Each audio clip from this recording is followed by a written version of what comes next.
Bom, pessoal, muito bom dia a todos. Vamos dar início, então, a mais uma reunião semanal. Hoje é segunda-feira, dia 24 de novembro de 2025. A gente começa, como sempre, passando primeiro pelo cenário doméstico, né? A gente teve, na semana passada, o Ibovespa fechando em queda aí de 1,88%, cotado aos 154.770 pontos, em uma semana que foi mais curta aqui no Brasil, né, por conta do feriado da Consciência Negra. Tá? Em meio a uma semana também de indicadores sem muitos dados relevantes, né, o nosso índice de ações ele acabou recuando e acompanhando o mercado externo, né, principalmente após forte rally de alta das últimas semanas, né, a gente passando aí por um período de breve de correção. Tá? No entanto, a gente vê que o fluxo de capital estrangeiro ele permanece firme aqui na nossa bolsa. A gente teve na semana passada uma entrada de 2 bilhões de reais e acumulando mais de 6 bilhões no mês de novembro até o momento. Tá? Além disso, o governo dos Estados Unidos ele anunciou a redução de tarifas adicionais de 40% sobre alguns produtos agrícolas brasileiros, como carne, café, embora seja um impacto relevante, embora sem impacto relevante aí para a maioria dos nossos ativos por aqui, tá? Por fim, o mercado ele segue atento à agenda política, né, que incluindo a discussão sobre o regime especial de aposentadoria para agentes comunitários de saúde. No mercado de ações, a gente tem destaque positivo da semana as ações da Cogna, que saltaram 9%, recuperando os níveis anteriores à divulgação do seu resultado, né, que havia provocado forte queda nas ações. Já o principal destaque negativo veio por conta das ações da BR Foods, né, MBRF3, que é um novo ticker aí após a fusão com a Marfrig. A ação recuou 15% na semana passada, refletindo o movimento técnico após o papel ter subido mais de 35% em novembro, antes dessa última correção. Tá? Indo para o cenário internacional, a gente vê também aí na semana todo mundo no campo negativo, né? Então o S&P 500 fechando em queda aí de 1,95% na semana e o índice Nasdaq caindo um pouco mais de 3% na semana, mesmo sem um fluxo de notícias particularmente negativo. Tá? Nos Estados Unidos, o aguardado Non-Farm Payroll de setembro ele finalmente foi divulgado e veio acima das expectativas, mostrando uma criação de vaga sólida e um aumento da força de trabalho. Né? Como resultado, a probabilidade de um corte de juros do Fed em dezembro caiu inicialmente para cerca de apenas 40%, tá? Porém, comentários mais brandos do membro do Fed na sexta-feira impulsionaram novamente a chance de um corte em dezembro para aproximadamente 72%. Né? A gente vê que, de fato, está uma discussão muito grande com relação ao futuro aí do ciclo de corte de juros nos Estados Unidos. Né? Volta e meia, a gente tem notícias que favorecem a tese de corte, né? Por outro lado, a gente recebe dados mostrando que não tem espaço tanto assim para cortar. Enfim, a gente vê que a discussão, mesmo dentro do Fed, ela está bem ampla, tá? Outro destaque da semana foi com relação ao resultado da Nvidia, né? As ações recuaram 3,3% na semana passada.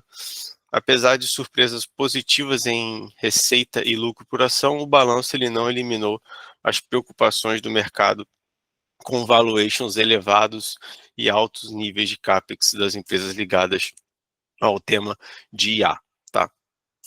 No entanto, a Alphabet teve um desempenho bastante positivo, as ações subiram quase 11% na semana, após o lançamento do Gemini 3, né? Então reforçando sua posição por um dos principais players do setor. Tá? Voltando para o Brasil, a gente olha nosso índice de fundos imobiliários, que fechou a semana basicamente estável, né, levemente alta, aí, subindo 0,24%. A gente teve os FIIs de papel, que compõem o índice, apresentando desempenho médio de menos 0,02%, ou seja, na estabilidade, e os fundos de tijolo, esses sim, subiram um pouco mais, tiveram alta de 0,49% na semana. Tá? A gente teve uma semana que foi bem pouco movimentada para os fundos imobiliários, em termos de agenda doméstica, mas marcada por nova rodada de fechamento de curva de juros, refletindo positivamente no desempenho do índice. Tá? E indo agora para a parte de moedas, a gente teve o dólar bastante forte aí na semana passada, não só contra o real, mas também contra os principais pares. Contra o real, o dólar subiu aí 2,02% na semana, fechou cotado a R$ 5,40. E o DXY, né, que representa a variação do dólar frente a uma cesta de moedas, teve alta aí de 0,93% na semana.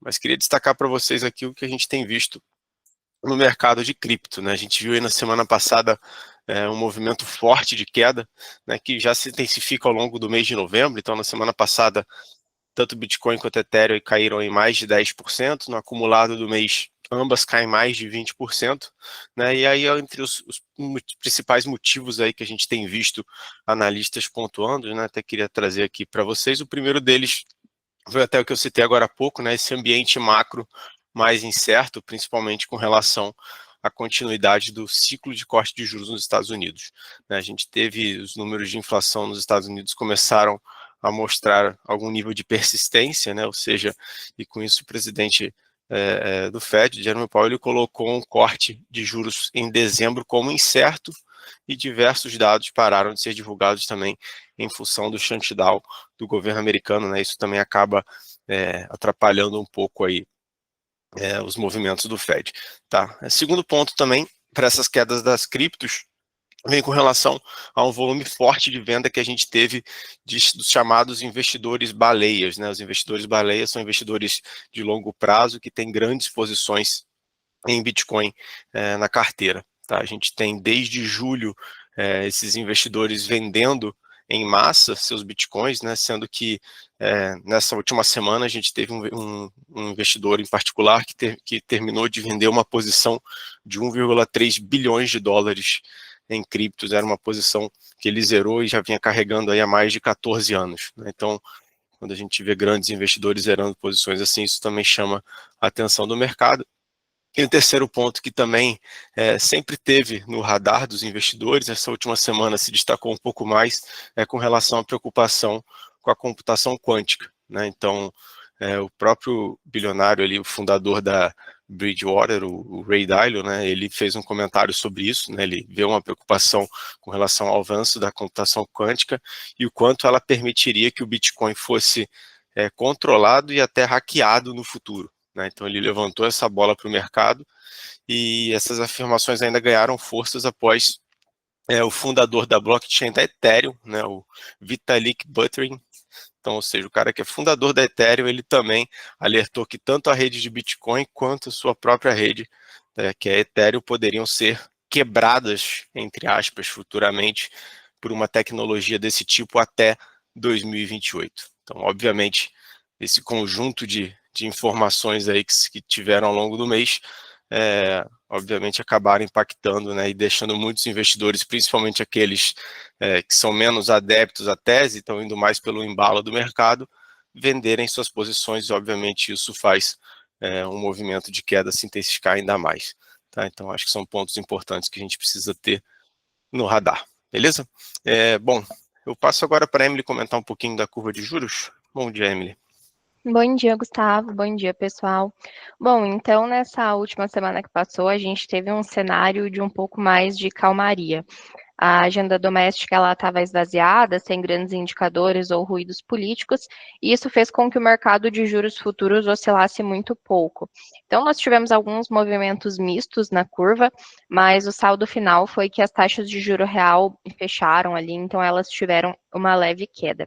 A NTNB para 2030, por exemplo, saiu de 7,74% para 7,70% ao ano. Então, olhando na prática, isso significa que nós tivemos uma leve valorização dos títulos na marcação a mercado, que foi ajudada também pelo cenário externo, onde os juros dos títulos americanos, os treasuries, caíram tanto nos vencimentos de 2 como de 10 anos. Então, o mercado externo deu uma trégua e o Brasil acompanhou esse movimento. E um dos grandes destaques, inclusive, dessa última semana foi justamente na parte de crédito privado. Em outubro, o mercado de capitais registrou quase 66 bilhões de reais em emissões.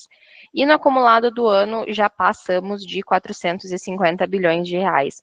Então, isso quer dizer basicamente que existe um apetite grande do mercado por esses títulos de dívida.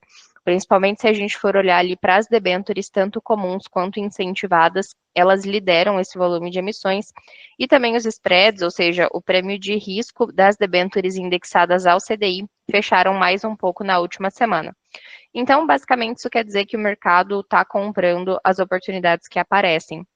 E quando o spread fecha, que foi justamente o que aconteceu, significa que o ativo está pagando menos prêmio porque tem muita gente querendo comprar.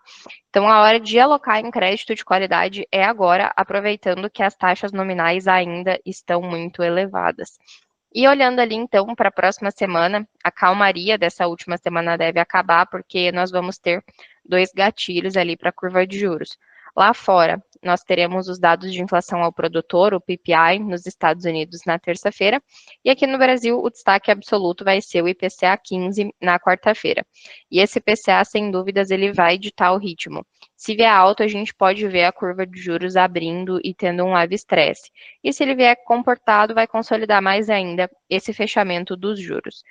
Então, resumo da ópera, o cenário de juros reais, a IPCA mais 7,70%, ainda é historicamente muito atrativo, e o dado do volume recorde de emissões mostra que o mercado está tomando risco em crédito privado e travando as taxas dentro da renda fixa.